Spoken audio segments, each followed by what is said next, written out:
העולם אשר אשר חפצנו חפצני במצוותיו וציוונו וציוונו לעסוק לעשות בדברי דברי Torah, תורה. engaged in study of Torah.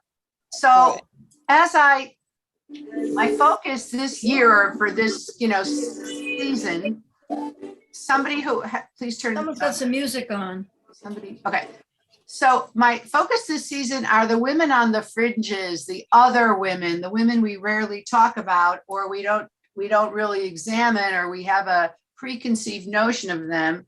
And next week, I want you to know, I'm going to be talking about Zilpah and Bilhah, who are Jacob's other wives that we never hear about, the slave wives. But I'm kind of looking at slave wives, and we're going to focus on Hagar today.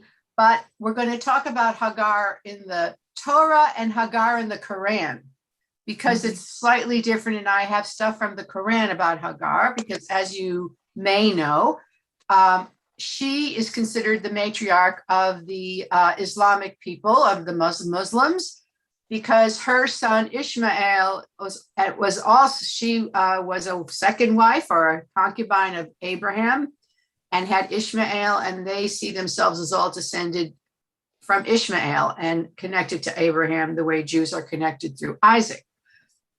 So we're going to look at the different texts, and we're going to talk about Hagar. I think she actually has some higher status in some ways than Sarah, which is surprising if we look deeply at it, which we will in a minute. And also, Sarah means princess, and she was considered nobility, but Hagar is also considered a princess, according to the Midrash, a daughter of Pharaoh.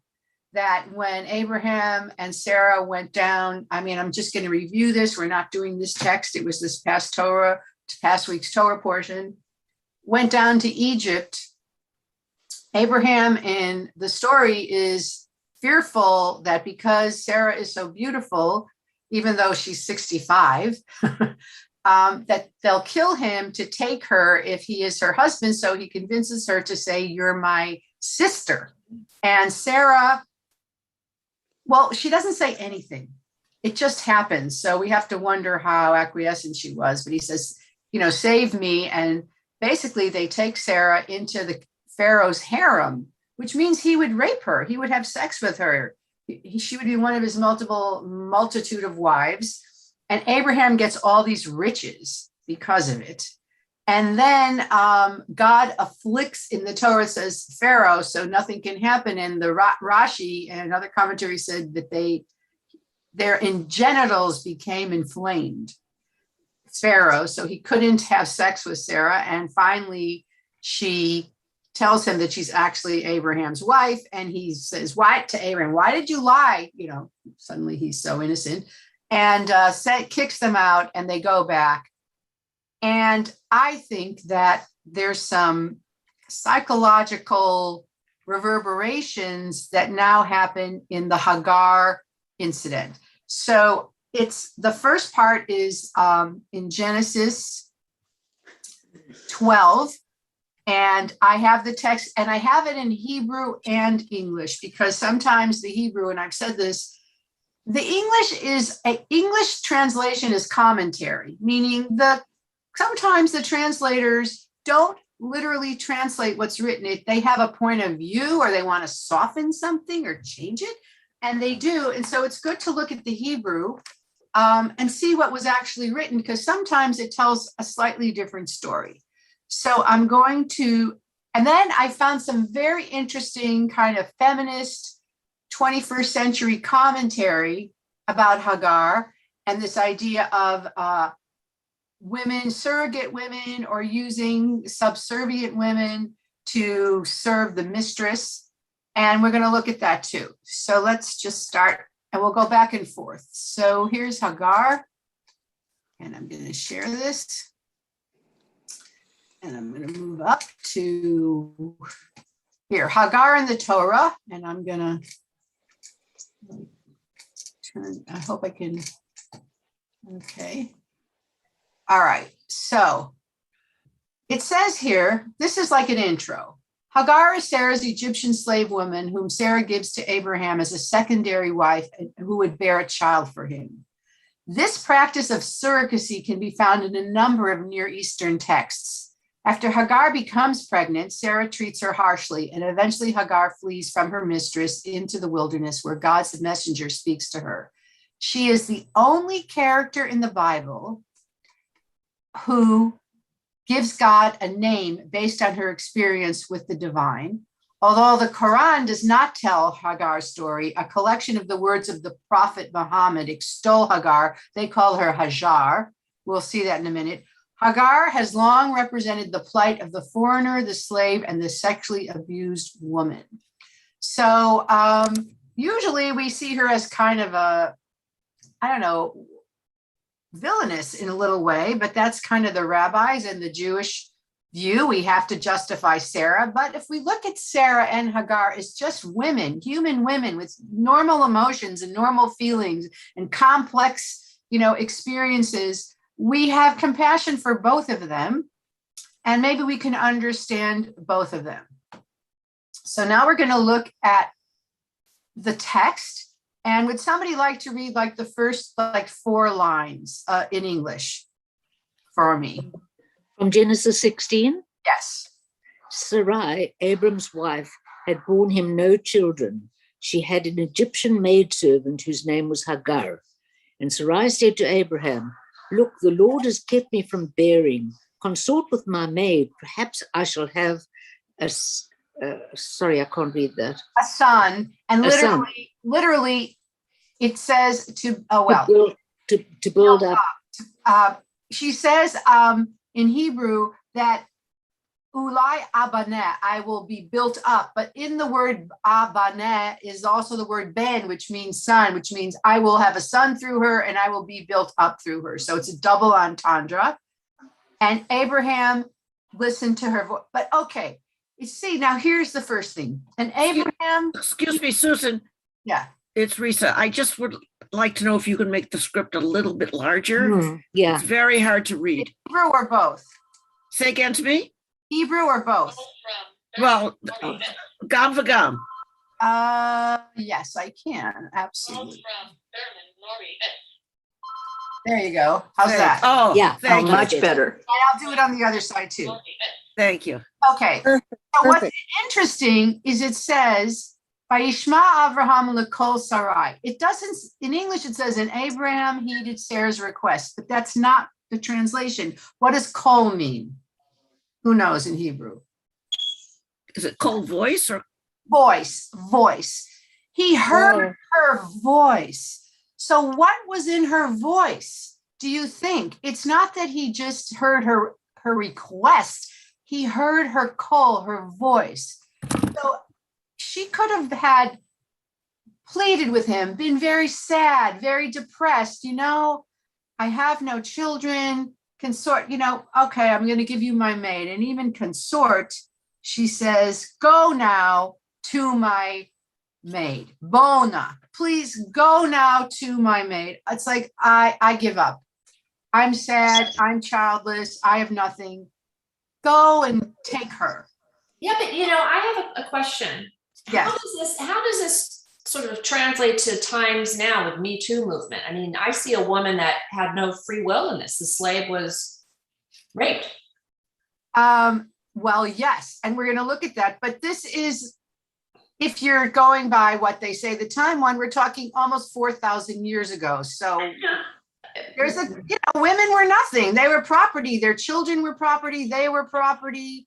Slaves were common everywhere in the world. The only thing you can say is the Torah for the most part. What's interesting in this story is through the slave woman, an entire nation is built and is descended. And then the Midrash, we know what the Midrash is.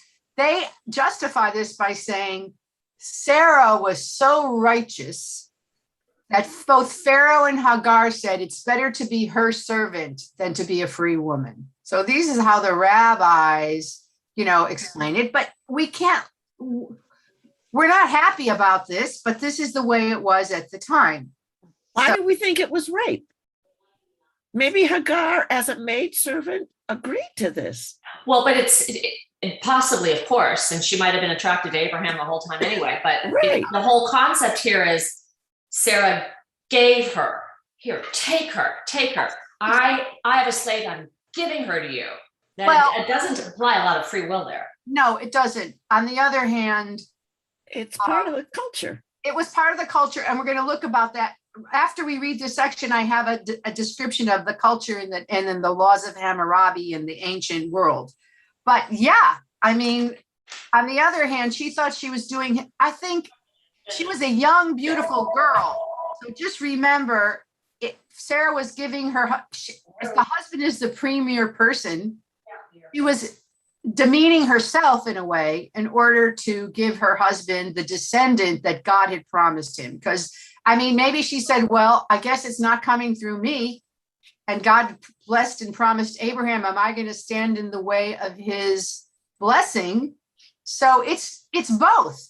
I'm giving you a person. That's about, what we don't like. But on the other hand, she was doing it to fulfill a prophecy. And in that time, I mean, Pharaoh just took Sarah right off the street and threw her into his harem. So, I mean, we're talking about a neighborhood where women were, the spoils of war were women for still in Syria and in other places, like raping women is part of the spoils of war. So you're right. It's horrible, but that's how this is the story. But Susan, also, Abraham didn't say no. Exactly. So we have to look at that too. Well, he heeded her request. And also it seems like God is blessing this. This is a story, exactly. But he wanted a son desperately. He wanted a son. So, okay. So now we're going to go over here and I'm going to make this bigger so you can all see it more. And okay. Okay, so Ruth, continue.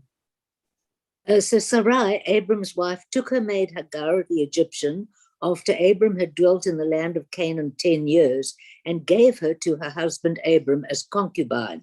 He cohabited with Hagar and she conceived. Okay, and when she saw, I want to stop. In the Hebrew, it does not say he gave her as concubine. It says he gave her as a wife. He married her. It says Isha. She Vatiteno Tala Abraham Isha, and she gave her to Abraham, her husband, to him La Isha, to be a wife. So it's not so much that she married her to her husband, which is even a huger sacrifice, and it's her in the butt, the result, actually. So she marries her. So it's important. Again, this is the translator trying to demean, in my opinion, Hagar, because having the status of a wife is a lot different than being the prostitute, the concubine. Okay, go ahead. Arisa, why don't you read? He cohabited with Hagar, but you're muted, Risa. Sorry. He cohabited with Hagar and she conceived. And when she saw that she had conceived, her mistress was lowered in her esteem. Okay, so it doesn't say he cohabited. It says he went to her. He went to her. Vayavo el Hagar. He went to Hagar and she became pregnant. And when she had become pregnant, it says vatakel gvirta. Takel comes from the word kal, which means light. She was lightened. She had less gravitas, less power over her. She saw her as, less powerful in her mind, in her eyes. Now, it doesn't say in esteem. It says be'eneha, in her eyes. So suddenly, she saw Sarah differently, lighter, less of a heavyweight, we could say literally. Less of a threat too. Less of a threat, and felt, okay, now let's just remember on Sarah's side, she's 65. She's been married to this man for 50 years. She probably got married when she was 15 or something. This pretty young girl comes and she says, all right, and suddenly she's like saying, I'm more important than you. I don't know how old Hagar was, but we assume she was young. And Sarah is suddenly treated with a lot of disrespect, not something that she expected. But as we know, your whole value is in your fertility in the ancient world, and even today in some places, for sure. Okay, continue. And Sarai said to Abram, the wrong done me is your fault. I myself put my maid in your bosom. Now that she sees that she is pregnant, I am lowered in her esteem. The Lord decide between you and me. Okay. I want to just stop the share for a minute because this is a great discussion. I wanted to see everybody. Okay. What's Abraham's fault? She says, this is your fault. What is his fault? Do you think? What is she talking about? This is all your fault. That Sarai was conceived this plan and pushed it on him. And if she hadn't said, here, take my maidservant, her Hagar, then this wouldn't have happened. No, but Sarai's saying to Abraham, this is your fault. Yeah, you know what? Well, yes, we went through that because he didn't stand up for her. She was lowered in Hagar's esteem and probably, snubbed, and Abraham didn't protect her and didn't stand up for Sarah or reprimand Hagar. So we see a guy. Okay. Cammie. I think this is your fault because you're a man and you need to have progeny. And if it weren't for the fact that I could not reproduce, we would not be in this situation. So it's like the demand that males are putting on us. It's your fault. Okay. That's interesting. Yeah, that's true. Though Abraham was promised by God, you'll have so many children, you'll be like the sand in the stars. Leslie. I think she conceived of this plan and she thought she was going to be the hero. I provided this pregnancy, this baby for you, and the plan worked too well, but it kind of backfired. And she was looking to someone to blame instead of herself. So you have no sympathy for her? No. Okay. All right, Tanina. We have to look at the situation when Agar was introduced into this family of Abraham and Sarah. He asked her to lie and say that she is his wife in order to save his life, sent her down to Egypt, and she agreed. He is the one who asked her to go down there. When Pharaoh finds out, after he gives her all these riches and stuff, he sends her back. In the meantime, in order to appease the whole situation, he gives her his daughter, Bat Paro. She was one of his, that's not just a plain servant. So now she's blaming Abraham. He told her to go lie to Pharaoh, to go down there and save him. She listened to him. She agreed to do that. If she wouldn't have gone down, she wouldn't have even have Hagar to begin with. And that's it. So she says, it's your fault. I lied for you, and now I'm stuck with a woman that's taking my place. I think there's a lot of value to that. I think there's some anger here that she's bringing back from that other exploitative experience. I mean, Leslie, Sarah was exploited too by her husband, who said, pretend you're my sister and let Pharaoh take her into his harem. I think she, and we did this in Torah study last week, but the minute that Sarah is taken into the harem, she no longer has a name. She's just referred to as the woman. She loses her identity and becomes a sexual object. And now she's back and she hasn't conceived. It's been 10 years. So actually she's 75 now. And there are no children. Abraham is 95. And she's blaming, because also you didn't defend me. You let her be rude to me after everything I did for you. And yes, it did backfire though. She never thought that this young girl would become arrogant and proud, but yet this is, the height of honor is to give birth to a child. So Abraham says, I'm gonna just move this over for, okay, can I move it? No, I don't need to. Okay. Abraham says to her, do what you want. It's in your hands. So let's just analyze this guy, Abraham. There's sections of the text we didn't look at where he's really good with kings. He went to war. His nephew Lot was kidnapped. He released him. He makes treaties. He makes altars to God. But when it comes to the domestic world, he asks his wife to pretend it's his sister to save his sister. He accepts this, woman, Hagar, the slave, to sleep with her and have a child. And now that it's backfired and there's chaos in the household, it's like, you do what you think. So what do we think about Abraham? In that, we always see, Abraham Avinu, our father. Well, he didn't treat Isaac so great either later on when he agreed to sacrifice him without a word of protest. So what's your opinion of him? I mean, what could he have said? What could he have done or tried to do you okay, Penina? He did something really bad. God told him to take his firstborn, and sacrifice it. And But what could he have done now in this situation?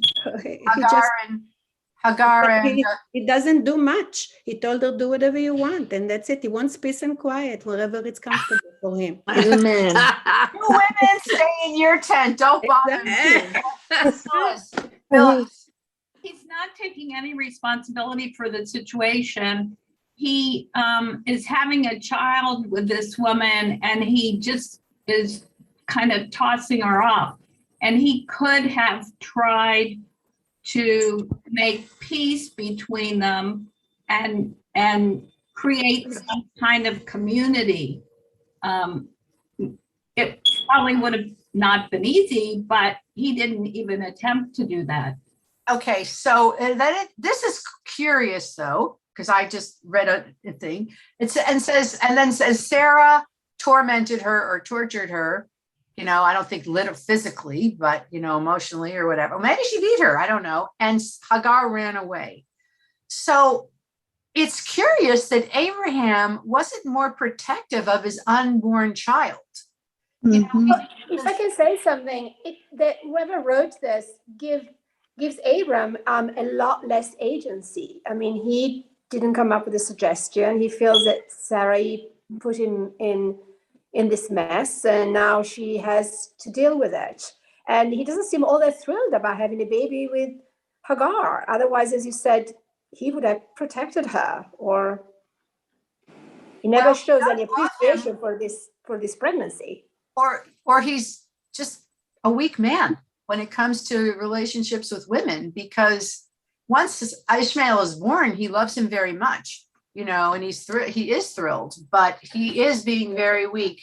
And you're right, he seems to have no agency. And Hagar runs into the desert. She runs away. And now we're going to look at, and she has a spiritual experience, and the first God or angel speak to Hagar, and no angel spoke to Sarah.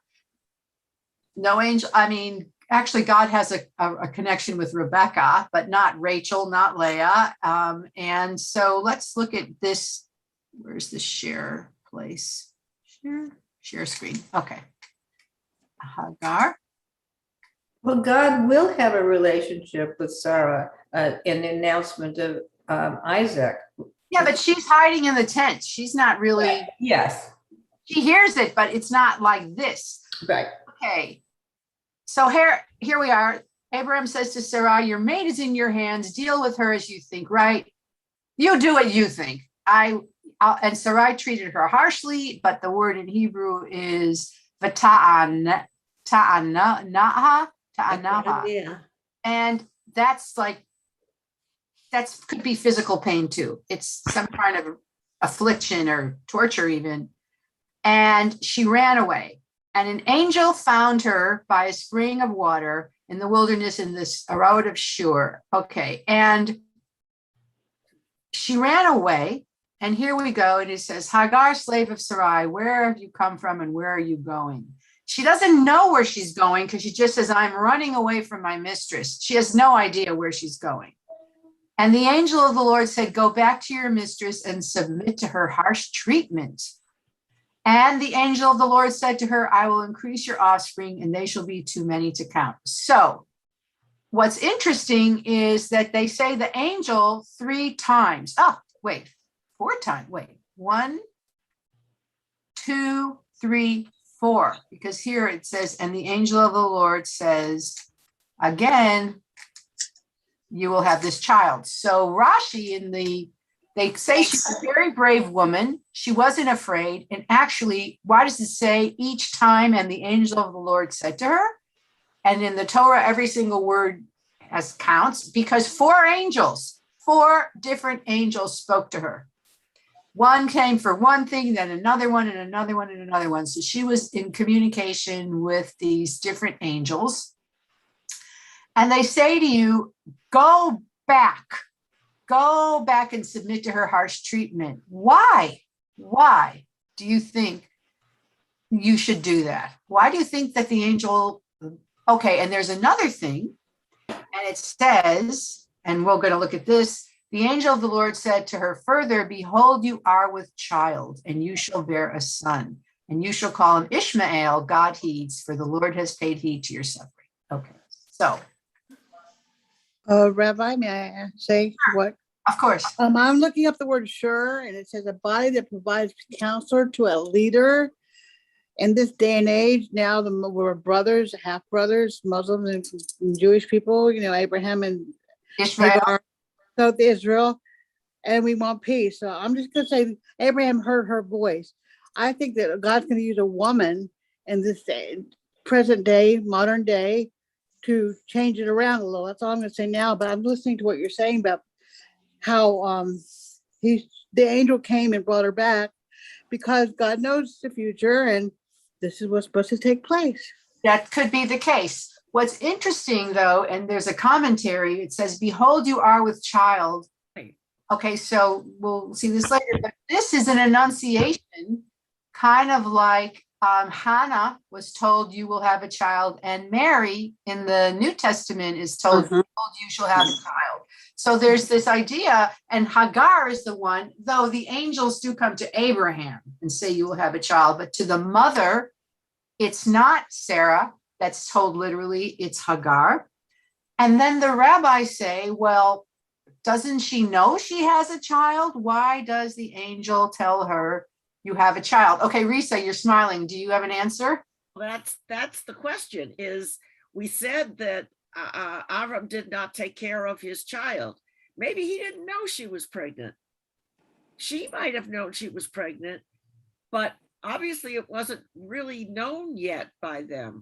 Otherwise, the angel would not have said that. That's very interesting. Or she would have been confirming that the child was a son. There's no way for us to know. Okay, I love that. Lori. Well, it does make sense if the angel said, behold, you are with child. It may be that she didn't know she was pregnant. Well, it says she got pregnant, but that's the narrator. So you could say right. So they didn't have, little strips you could pee on in those days. So she may not have known for months, right? So good. Okay, Leslie. Didn't they say earlier that the whole reason Sarah was mistreated by her was because she conceived? That's right. You're right. So they did know. They did know. You're absolutely right. She lorded it over her. Well, the rabbis, or I think Rashi, who's a great commentator, one of them says, there's a possibility that when she mistreated her, she miscarried. And this was another one. This was the second child that she had miscarried, and she didn't know she was pregnant again. And that was what the Annunciation was, which doesn't put Sarah in a great light. When Abraham said, do what you will, and she tortured her, she hurt her, maybe she miscarried. Maybe she did that on purpose. So, to get her to miscarry, not just, And that makes sense. And then she ran away. Poor Sarah. We're really trashing Sarah this morning. But that's Rashi's interpretation. Nowhere does it say it in the. Not at all. I'm saying, but or I don't even know if it was Rashi. It was one of the commentaries. Yeah. That perhaps, that she miscarried because, again, why do they tell her? Obviously, but no, perhaps not. Go back and be afflicted. Well, we'll read about that because I have a commentary on it. I just want to finish this the blessing is pretty powerful and interesting. Okay, share. Let me just make it bigger for you. Hold on. All right. Okay, and right here. And I'll do this. Okay, who would like to read? Susan Ehrlich, why don't you read? Sure. I just want to say, she conceived, he's also announcing that she's going to have a son. If she was pregnant with a daughter, then she wouldn't have to go back. It's like, okay, so what? Just have the gal. But, go back and let him have his son, maybe. Okay, continue. Okay. You have a son. He shall be a wild ass of a man. Or do you want me? That's right. Go ahead. Is that right? Okay. His hand against everyone, and everyone's hand against him. He shall dwell alongside of all his kinsmen. Okay, so that's not really what it says either. Okay. He will be wild. And that can also be, and it says, Yad B'chol v'Yad Kolbo. You know what? I totally reject this translation. This is my right, because I think it says he will be wild, and it means he will not be a slave. He will be free, wild, to run, to live a very open life, like a free animal on the plains, in the desert. And it says, Yad b'chol v'yad v'chol bo, hand in all hand. Maybe he was a uniter. Maybe it was hand in hand connected, not hand against hand. It doesn't say. Wow. Right, Risa? Doesn't really say against. It says, B'chol v'yad kolbo, hand with all hand will he have. Well, we don't know how to translate ba in this case. I know, and then al pnei kol achiv yishkan, and he will live with all his people. So they're talking about the Bedouin. I see this as, a description of the Bedouin people, which is, they just believe they descend from him. And because otherwise it's not exactly a blessing. I think it was supposed to be a blessing. And okay, so who was reading? Susan. And sure. I just want to say, well, you said it wasn't a blessing, which I agree with you, but I was also shocked when Jacob gives on his deathbed blessings to his sons. Some of those, other than Judah, some of them are horrible. Yes, but those are men who are judged by their deeds. This is an unborn child. Yes, I know. I'm just saying they call it blessings. Right, you're right. But I was using the term blessing, which it was hardly the case. And she called the Lord who spoke to her. You are El Roy. El Roi. Well, okay. I was reading French. Roi. Apparently, God of seeing, by which he meant. Don't worry about that. Have I not gone on seeing after he saw me? It's you saw me. God saw me. The most important thing is to be seen. So she gave God a name. That's pretty amazing.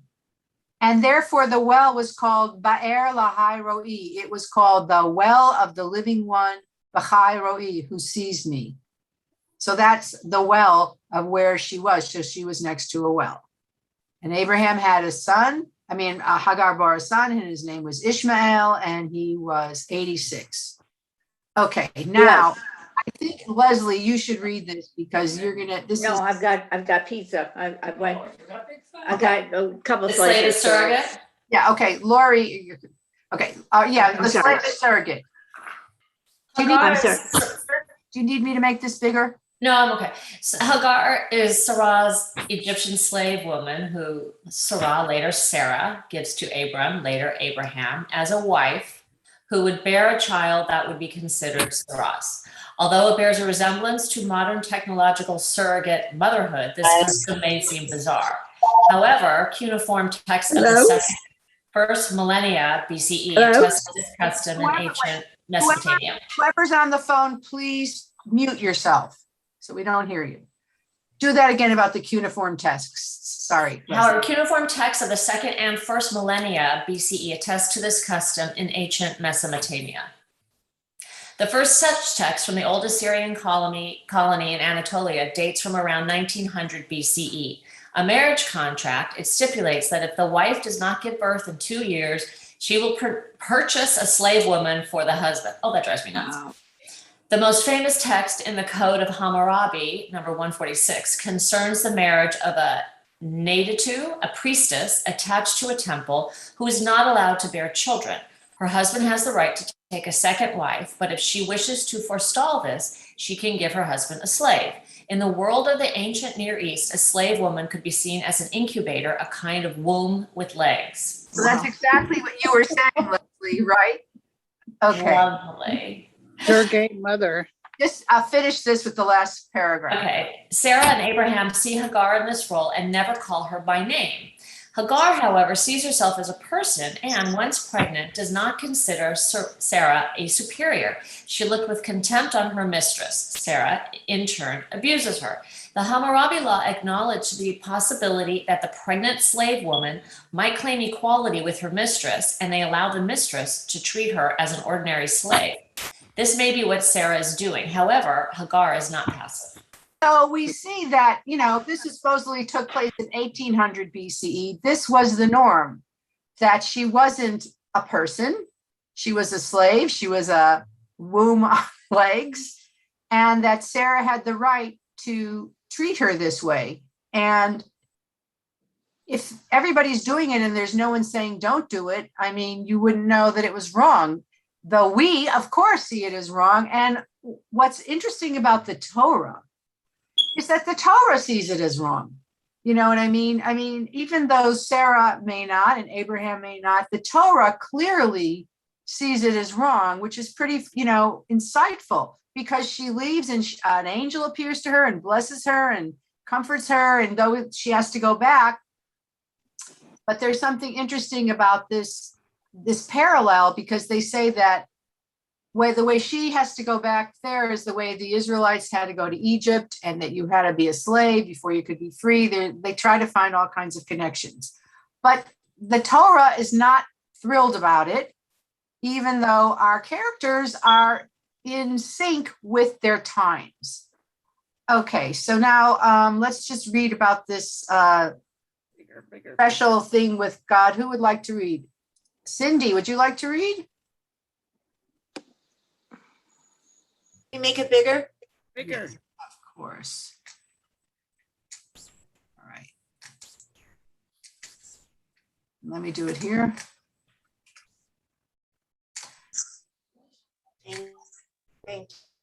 Okay. God's You're cutting in and out, so come closer to your microphone or whatever. Cindy. Okay. Is actually speaking with God, and she gives God a name, El Roi, the God who sees. Hagar is the only person in the Hebrew Bible who gives God a name. The angel's annunciation to Hagar is similar to announcements to Hannah, to the mother of Samson, and to Mary, the mother of Jesus. All would have children with special destinies, and all are addressed personally, not through their husbands. God's request that Hagar become a slave again and return to be degraded by Sarai seems strange. Why would God respect property rights over the freedom of persons? This is particularly odd considering the legal code of Israel, which, alone among ancient law systems, specified that runaway slaves should not be returned to their masters. But the angel's speech here parallels God's speech to Abraham, which states that his children will be enslaved and degraded before their redemption. Both passages use the key terms that Israel uses to describe the Egypt experience. Just finish this. Hagar, the slave from Egypt, foreshadows Israel, the future slaves in Egypt. Her very name Hagar could be heard as Ha-Ger, meaning the alien. Hagar is an alien in Abram's household, Israel, as Israel will be aliens, Jerim, in a foreign land. Hagar is to be degraded as Abram's descendants will be degraded, and God has given heed to affliction, as God will hear the affliction of Abram's descendants. Hagar returns to Sarai and bears a son, who Abram names Ishmael. Okay. So some scholars and rabbis see this as this. They're actually, I read a commentary that because of Hagar's affliction, that's one of the reasons that the Israelites were slaves in Egypt, because of Hagar the slave being mistreated as a slave of Abraham. I read that somewhere. I don't know if we accept that, but we don't have to. It's just different ways to think of things. But she is, and she's considered, what time is it? We have time. Okay. She is considered, to have a special relationship to God, and in the Quran to Allah. And we're going to look at her relationship to Allah, and how when she runs away, she actually goes toward Mecca, and how they can take the different pieces of the story and they reinterpret it to create historical places and events in the Quran. But before we do that, I just want to, oh yes, Susan. I want to thank you for that interpretation. I loved it. It was so great, good to hear about the enunciation and the similarities there. But I also, if I can remember now, just what you had up there was that the Torah commands the return of runaway slaves. We do not return. But not to return, but that comes later. And these episodes here are early in our experience, where also brothers and sisters weren't supposed to marry, or cousins. Well, I guess cousins can, but there are various rules that come later in the Torah with the commandments and the like, after Exodus. And a lot of these instances are what shouldn't be done. And also, they haven't been, she's Sarai and he's Abram. Now, sure, he had a night vision of a covenant, but he hasn't been circumcised yet. And she hasn't received the hey at the end of her name. And Abram hasn't become Abraham yet. Yeah, So, and you know what? They weren't Jews. They were monotheists. They were the first monotheists. There's no Judaism yet. The only commandment so far is pru irvu, go forth and multiply. There are no other commandments yet. There's some blessings. There's some promises. And also, we're not doing this, but when the angels come to tell Abraham that he's going to have a son, he runs out and he gets a lamb and he serves curds, cheese, right. Not kosher. Right. But I'm just saying the rules come later, Later. Absolutely. So we're just seeing, the beginning, our origin stories. And okay, so let's just share the screen, because I want to try to get to the Quran. If we don't, I can do it, next week. That's okay, because it's so interesting. Okay, so then Sarah, Genesis 21. That was Genesis 16. We jump. Time passes. Other things happen, and Sarah has a child, and he's called Yitzchak, Isaac, which means laughter, because she laughed when she heard that she was going to have a baby at 90. And Sarah says, everybody's going to laugh with me and at me because I have this child. And who would have ever thought that I would have a child at this old age? Okay, so now, because we're staying with the Hagar narrative, even though there's a lot to talk about Sarah. Wait, I want to do this, make it bigger. Okay, so now things get bad again. Things get bad again. What happens is the child grew up and was weaned. We're talking about Isaac. And Abraham held a great feast on the day that Isaac was weaned. All right, here is the big controversy. Mara, do you want to read? Here, Sarah saw the sun.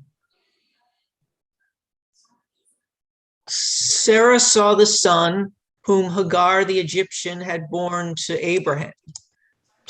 Sarah saw the son whom Hagar the Egyptian had borne to Abraham playing. Okay, in Hebrew, that's an interesting translation. It's playing with Yitzhak. I'm going to even put that in there, with Isaac. That's what it says in the Hebrew. Okay, go on.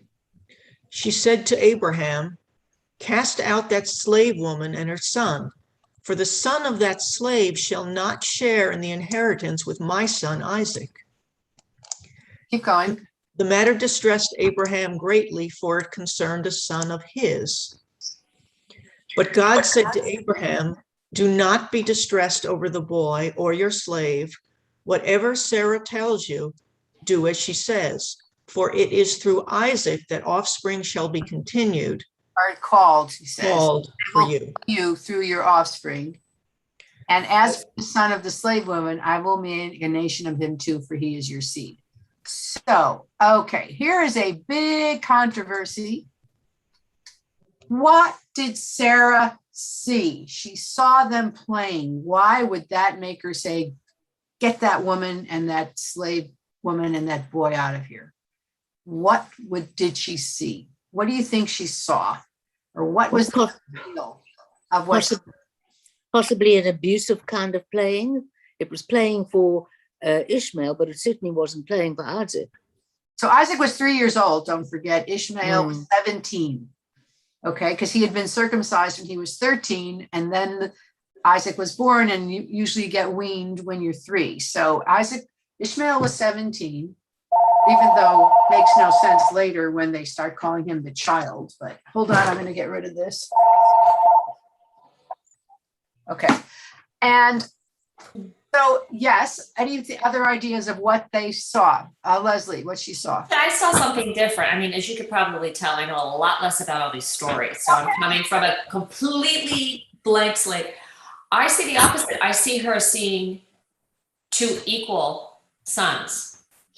And that's a bigger threat to her. She wants her son to be the number 1 son. And there's 2 of them, and one of them is older. But that's what I see. Is it's just looking at them going, oh, wait a minute, maybe they're, equal to each other, and they'll form a pack. And one is older and be more influential. Well, the older gets the birthright and the double portion and all the titles. And, the second is, in England. It's fair. It's always that way. It's the oldest son inherits and the rest are like on their own, or they have to do something else. Doris, nice. Yes. She could also see that they're becoming friends. When the kids are playing together, they tend to get to know each other and maybe like each other. And that she didn't want that to happen. She wanted to keep them separate. Okay. Any other ideas about what do you think she saw? So the word for playing, mitzachek, is only used one other place, and it's talking about sexual play, sex play, courting. It says Isaac and Rebecca, when they were married, they were playing, and they talk about it being sexual sport. And so Rashi, who's a great 12th, 11th century commentator of the whole Torah and Talmud, says that she saw him sexually abusing Isaac. Another commentary says they were playing a bow and arrow game, and Ishmael was shooting the arrow, and Isaac was supposed to get it, but Sarah saw that he was actually aiming and trying to kill Isaac. Oh my God. Another possibility. Yeah, I was going to say, well, Rashi's 11th century, and by then, by the way, I had a broken nose. That's why. In case anybody's wondering, I'm good. But anyway,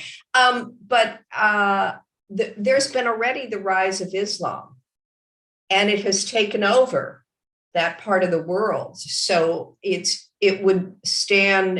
I think Rashi would see Ishmael as a threat because it's already happened in real life that the Muslims have taken over that part of the known world. That's interesting. Never heard that before. Oh, yes, Panina, you disagree? Wait, you're muted. You're muted. Yeah, it's not that I disagree, but there is a grain of Islam wasn't there. It turned out many generations later. But No, 11th century, Islam was there. Okay, 11, but we're talking now here. Rashi, when Rashi, Islam started in the 6th century and yes, very okay, quickly. but you have to look. 600s. Okay, Panina, you just have to look. wait a minute. Panina, what she's saying, and then you could respond. Okay. When Rashi said Ishmael was trying to kill it because in his lifetime, he felt that. Go ahead. Well, I'm not talking now about religion. I'm talking now about territory. Hagar is the daughter of Pharaoh. She's a princess by her own rights. If she goes back, she's got a son here that actually is like a son of Abraham. This whole package actually could become in Egypt, a property of Egypt. And that's how Solomon married all the daughters of all the other kings, because he wanted to kind of like annex it, maybe just peace. But there was a thing that even in England, they married daughters of kings from other countries to marry, to make peace. And to gain their land. Take their territory or whatever, to do together something, some kind of a package. So what Panina's saying is, because Hagar is an Egyptian princess, if Ishmael inherited all of this land and all this stuff, it could be absorbed by Egypt. Right. He's from Egypt. I never heard of that, but it's very interesting. I like that idea. Yeah. She was worried about that becoming then the property of Egypt. Yeah, she was talking to the Pharaoh there. She knows how she was willingly went to check it out, right? To become his concubine. So she figured if she was taken, the whole thing could be taken, the whole package deal. Donut. May I ask a question? Yeah. Does that mean that in the modern day of era that we're in for peace, that a woman needs to marry a king of a different faith like Esther to bring it all together so people will stop killing one another? Probably work. It might, who knows?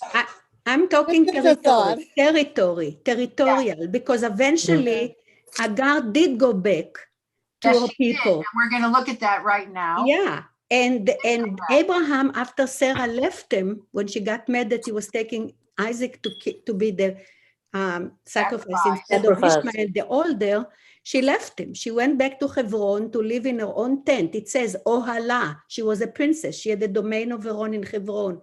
Abraham went to live with Hagar. He stayed to live in Hagar in Beersheba with Ishmael. He lived with a woman named Keturah, and they say that it was the same, it was Hagar. Okay, but let's just look at this part because we don't have that much time. And so then he said, I will make a nation of him. And early the next morning, Abraham took some bread and skin of water and gave them to Hagar. This is awful. Yeah. Because in the Quran section, he goes with her and takes her someplace.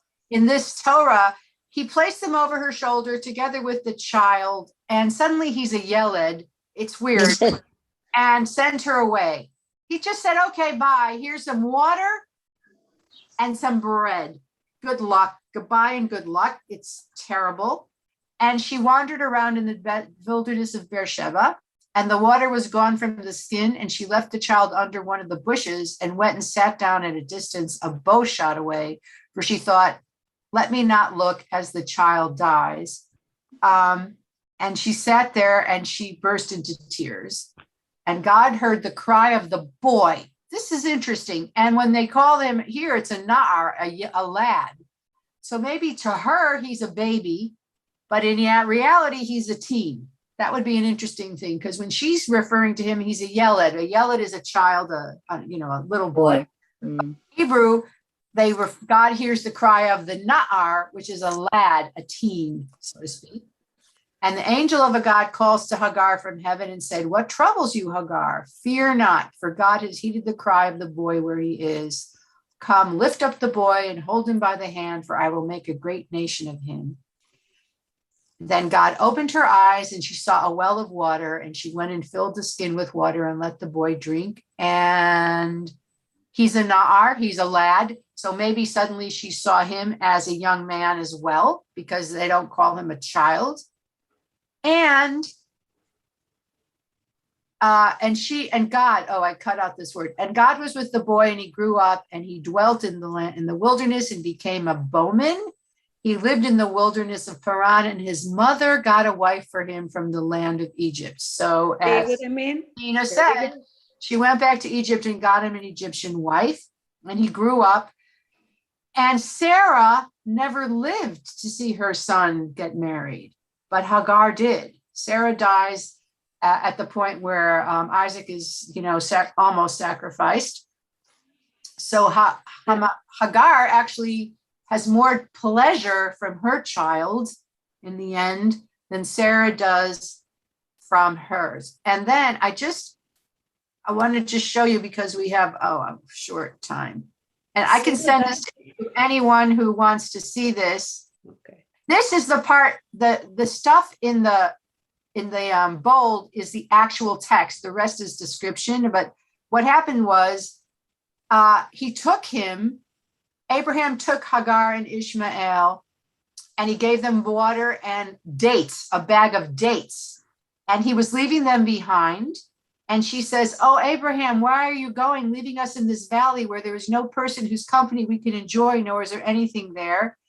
And he keeps going, and she says, "Has Allah asked you to do so?" And Abraham says, "Yes." And then in the Quran, feeling a degree of comfort in this answer, Hagar asked, "Oh, Abraham, to whom are you leaving us?" "I am leaving you to Allah's care." And she submits and says, "I am satisfied to be with Allah." And then after Abraham leaves her, Ismael and Hagar, he prays for them in the Quran. And he says, "Allah, I have settled some of my offspring in a valley barren from any cultivation by your sacred house, our Lord, so they may establish the prayer. So make the hearts of people yearn towards them and provide them with all types of fruits that they may be grateful." In other words, Allah, make this place be an orchard, or make it be a place where they can survive. And the water and dates are gone, and how she goes under a tree and she goes looking for a caravan. Look at how detailed this is. And she ran between the two hills of Safa and Marah 7 times, looking for signs of water, later personified by all the Muslims in the Hajj. In the Hajj, when they go to Mecca and they circle that rock 7 times, it comes from Hagar looking for help 7 times. And then she's fatigued and distraught, and then an angel stands next to the baby and says, "Do not be afraid of being neglected, for this is the house of Allah, which will be built by this boy and his father, and Allah never neglects his people." And this well called Zamzam is flowing to this day in Mecca. It's in Mecca. So everything was around Mecca. And then a tribe came by and saved them, basically. Or they helped, and they settled in Mecca, and Ishmael grew up among them. So Abraham actually comes off better in the Quran as someone who prays. He takes them someplace. He tells her that God told him, Allah told him, and then he prays that they will at least be taken care of. But just like we say, and this is the place of Hebron, and here's Beersheba, that she went and lived in Mecca. So we have Hagar as a much more robust character than we imagined her being. And we see that in a lot of the women that are mentioned. We're going to talk about Bilhah and Silpah next week, who are the 2 other wives of Jacob, that they were the slave women also, but they became, why aren't they matriarchs? They were certainly mothers of tribes. And we're going to talk about that next week. So I want to thank you all for studying together. It was great. Thank you. If wants these texts, just let me know and I'll send it. Okay, I'll send it to you. Doris, Cindy, Marilyn, Leslie. Leslie, I don't have your email. What is your email? You're muted. LARONZON at iCloud.com. I'm gonna change my name real quick. You can see what my name looks like better. Okay, and so Donna, Doris, Marilyn, Cindy. Anyone else want it? Susan Ehrlich. I'll take it. Merle. All right, you know what? Merle. Thank you. Okay, and you know what I'm going to do I didn't able to do it this week, but next week, when you sign up for the class, the text that we're going to use is going to be attached. So you'll be able to download it. Good idea. Okay. Wait, Susan, yes.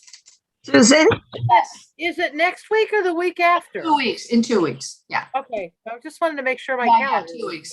Yes, Miriam. I wanted to say that this is one of the worst English translations that I have looked at in the very beginning. And those who don't know the Hebrew, I resent the text because they actually translate some of the Hebrew words totally incorrectly. And I'm trying to remember in the beginning, I don't have it in front of me now, it was an hour ago. The word be'enecha, Yeah. you don't know what it means. The English translation is incorrect, and I can't tell you how much I resent it. Well, It does not say eyes, and say you really want to find out what the word means, you can't, because the translator took an enormous liberty, which he should not have, and translated the word incorrectly. You know, I agree with you. And this is Safaria, Miriam. This is from Safaria, which is like a very huge Jewish website, because you see the Hebrews right there. It's usually the JPS translation, the Jewish Publication Society, which are considered like the most recent, accepted.